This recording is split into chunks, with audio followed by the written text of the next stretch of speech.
Hey guys, how's it going? The Confused Christian coming in with another video. Today I want to talk about an interesting highway sign, for Christians that I saw on my way down here to West Palm Beach. Now I wanted to snap a photo for you guys, but unfortunately I wasn't driving. Now, I know what you're thinking, Jason, wait a minute, if you're not driving, that's a perfect opportunity to snap a photo.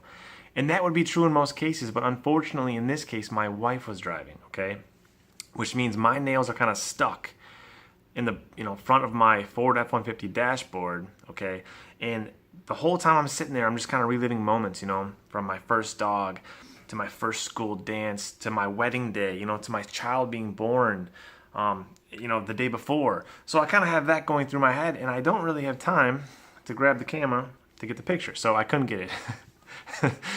She's a good driver. She's not gonna like that. Okay, so what is so interesting about this sign? Well, when you're coming down, especially through Georgia, right, you start getting into the, what they call it, the Bible Belt, right? It is kind of cool. There are tons and tons of signs about Christianity, find Jesus, come to this church, go to that church. You look at the side of the road, you'll see crosses. It's cool. My kids get a kick out of it. It's ironic, though, because this is to prove a point that wherever God is, Satan is not too far behind. There's also all these XXX, video stores, shops, every other sign. And then mixed in there is spas. I had no idea that Georgia had such a big spa organization. It's unbelievable. And the funny thing is about all the spas, Heavenly Spa, Happy Ending Spa, they always say the same thing: trucker parking. And I didn't realize that there was such a big market for truckers and spas. Next time you drive by, a trucker, look up and see if he's got one of those green masks on or something. But yeah, and there's a guy out there right now going, no, don't even try to say that I actually go there, at the long haul. I need a massage, okay? I don't know. Okay, so back to the sign. I'm getting off track here. The sign said, if you want to get to know Jesus, Yeshua, read Matthew. And that's a good point, right? I started thinking about it. If you want to get to know Yeshua, read Matthew. Now, I'm not knocking Matthew, but the more I thought about it, is it really the best book for us to read to get to know him? Now, sure, you're going to learn a lot about Yeshua through Matthew, He makes a lot of great points in there, but it's really is somebody writing about Jesus. It's like me, right? If my friends wrote a book about me, they would do an excellent job, and you would learn a lot about me. But if I wrote my own biography about myself, you will learn much more, right? Well, the same goes for this case. Before we jump into Matthew, we need to read the Torah. Why the Torah? Well, if you look, Torah is the first 5 books of the Bible, right? What does John say? That Yeshua is the Torah made flesh. That's who he is. This is actually the beginning of this book. Is actually who he is. It's his biography. It's everything about him. I mean, if you want to know, for example, what kind of food he ate, turn to Leviticus 11. It'll show you all the foods he ate and the foods that he would never eat. That's an abomination to the Father above. If you want to know, what day was holy to him, what day he always took off, it was the 7th day. It wasn't Sunday, like the church keeps today. Turn to Exodus 23:12, and you'll see that it was the 7th day. Holidays. Did he celebrate Christmas? Did he celebrate Easter? No. He didn't celebrate any of these. He celebrated the Lord's feast and festivals, which you can find in Leviticus 23. All right? Even fashion. Yes, fashion, believe it or not. Did Yeshua mix wool and linen? No, he never did. Did Yeshua wear anything special? He did. Turn to Numbers 15:38, and you will see that every day he strapped on a pair of tzitzits. The reason I bring this up is because we are supposed to, and every Christian I think would agree, we are supposed to, change ourselves every day to be more and more like the Son.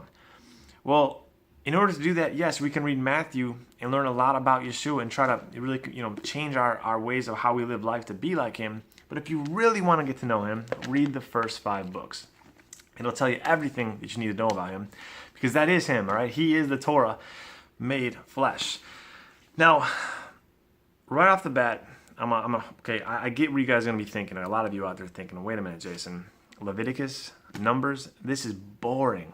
And you're absolutely right. It is completely boring. I've never had a day in my life back in the day where I would come home and be like, you know what? I'm going to rock out some numbers today. I'm going to jump on Leviticus, hit that up. Because, yeah, it's boring, right? But it's because you're doing it wrong. Once I figured out and I changed my mindset, I enjoy Torah now. I read it all the time. Because we're supposed to repent, right? To change, we're going one direction. We need to change to be more like the Son. Well, how do you do that? 1 John 3:4, found in your New Testament, it tells you what sin is. 1 John 3:4, sin is transgression of the Torah. So you sit back, you go, okay, wait a minute. I need to be more like the Son. I need to repent of my sin. Now you start reading the first 5 books with a different attitude. It's not boring because you're discovering new things about yourself that you didn't know you were sinning. Like when I started going through this process, okay, with the Torah, I was like, wait a minute, I can't eat pork. I can't have shellfish. I love these things. I used to eat them all the time. Got to kick them out. So it becomes exciting because you'll come across things all the time like, oh man, I didn't realize I was doing this. And if you truly love God, okay, and we're supposed to do what? Yeshua left us with 2 main things to do. Love God, right? And love your neighbor as yourself, which, by the way, is found in the Torah. But the question is, how do you love God? How do you love your neighbor? It's all in here. You can learn new things about how to love your neighbor, okay?